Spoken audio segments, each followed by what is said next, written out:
नमस्कार दोस्तों आज बात करते हैं अपने लोकप्रिय नेता श्री अटल बिहारी वाजपेयी के विषय में। दोस्तों आपको बता दें कि सफल वक्ता के रूप में विख्यात अटल बिहारी वाजपेयी का जन्म 25 दिसंबर 1924 को हुआ था। इनके पिता पंडित कृष्ण बिहारी वाजपेयी स्कूल में शिक्षक थे। आपको बता दें कि दादा पंडित श्यामलाल वाजपेयी संस्कृत के जाने माने विद्वान थे। श्री अटल बिहारी वाजपेयी के नाम से प्रसिद्ध श्री वाजपेयी जी की शिक्षा विक्टोरिया कॉलेज में हुई थी। वर्तमान में इस कॉलेज का नाम बदलकर लक्ष्मीबाई कॉलेज कर दिया गया है। राजनीति विज्ञान में स्नातकोत्तर की शिक्षा प्राप्त करने के लिए श्री वाजपेयी कानपुर चले गए, जहां उन्होंने डीएवी कॉलेज से राजनीति शास्त्र में एमए पास किया। इसके बाद उन्होंने कानून की शिक्षा लेना शुरू की। बात वाजपेयी जी के जीवन की।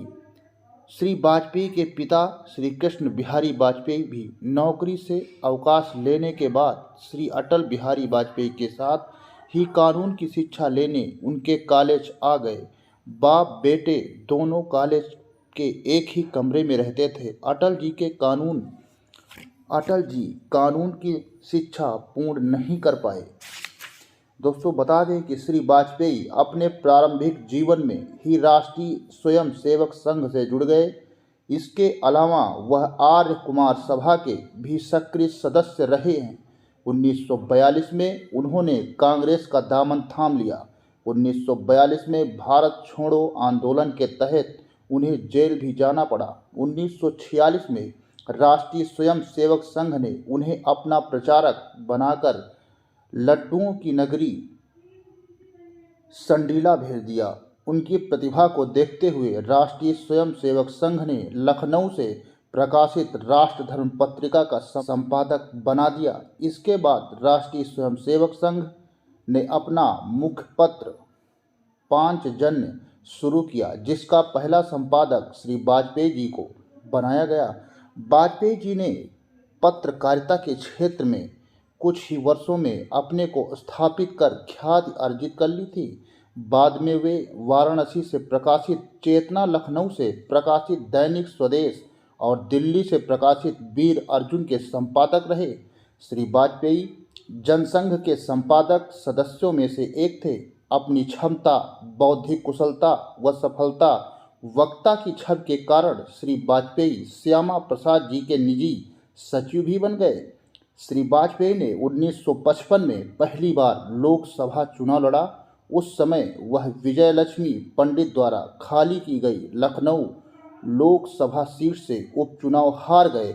आज श्री वाजपेयी का चुनाव क्षेत्र लखनऊ ही है। 1957 में बलरामपुर सीट से चुनाव जीतकर श्री वाजपेयी लोकसभा में गए, लेकिन 1962 में वे कांग्रेस की सुभद्रा जोशी से चुनाव हार गए तथा 1967 में उन्होंने फिर एक सीट पर कब्जा कर लिया। 1971 में ग्वालियर, 1977 और 1980 में नई दिल्ली, 1991 और 96 तथा लखनऊ 1998 में विजय प्राप्त की। आप 2 बार राज्यसभा के सदस्य भी रहे। 1968 से 1973 तक आप जनसंघ के अध्यक्ष रहे।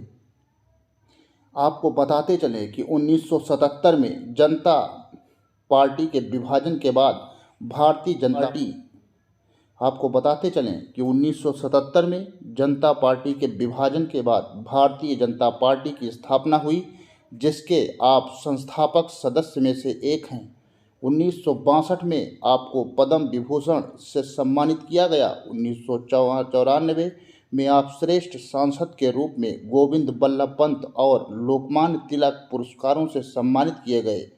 आपातकाल के बाद मोरारजी देसाई जब प्रधानमंत्री बने तो उन्होंने आपको अपने मंत्रिमंडल में विदेश मंत्री बनाया। विदेश मंत्री पद पर रहते हुए आपने पड़ोसी देशों, खासकर पाकिस्तान के साथ मधुर संबंध बनाने की पहल कर सबको चौंका दिया। संयुक्त राष्ट्र महासभा में आपने अपनी मातृभाषा हिंदी में भाषण देकर एक नया इतिहास रचा। श्री वाजपेयी एक प्रखर नेता होने के साथ साथ कवि व लेखक भी हैं। आपने अनेक पुस्तकें लिखी जिसमें उन्होंने लोकसभा में भाषणों का संग्रह, लोकसभा में अटल जी मृत्यु या हत्या, अमर बलिदान, कैदी कबीराय की कुंडलियाँ, new dimension of Indian foreign policy, 4 decades in parliament आदि प्रमुख हैं। आपका काव्य संग्रह मेरी 51 कविताएं प्रमुख हैं। आपको बता दें कि कारगिल के बाद आगरा में पाकिस्तान के राष्ट्रपति जनरल मुशर्रफ से अटल जी ने कूटनीति का उत्तम उदाहरण पेश किया। सन 2004 के आम लोकसभा चुनाव में भाजपा राजग गठबंधन पराजित हुए, जिसके अटल बिहारी जी नेता थे। इसके तुरंत बाद अटल बिहारी वाजपेयी ने अपने प्रधानमंत्री पद से त्यागपत्र दे दिया और अब वह भूतपूर्व प्रधानमंत्रियों की श्रेणी में आ गए हैं। वर्तमान समय में वह राजग गठबंधन, जो विपक्ष की भूमिका निभा रहा है, के अध्यक्ष हैं। उनकी बढ़ती हुई उम्र को देखते हुए भाजपा ने उन्हें संसदीय दल का नेता पद नहीं दिया। यह पद लाल कृष्ण आडवाणी जी को दे दिया, जो विपक्ष के नेता हैं। वाजपेयी के अच्छे कार्यों के कारण पाकिस्तान तक में उनको लोग याद करते हैं। आपको बता दें कि 25 दिसंबर 2015 को उन्हें भारत रत्न की उपाधि से नवाजा गया।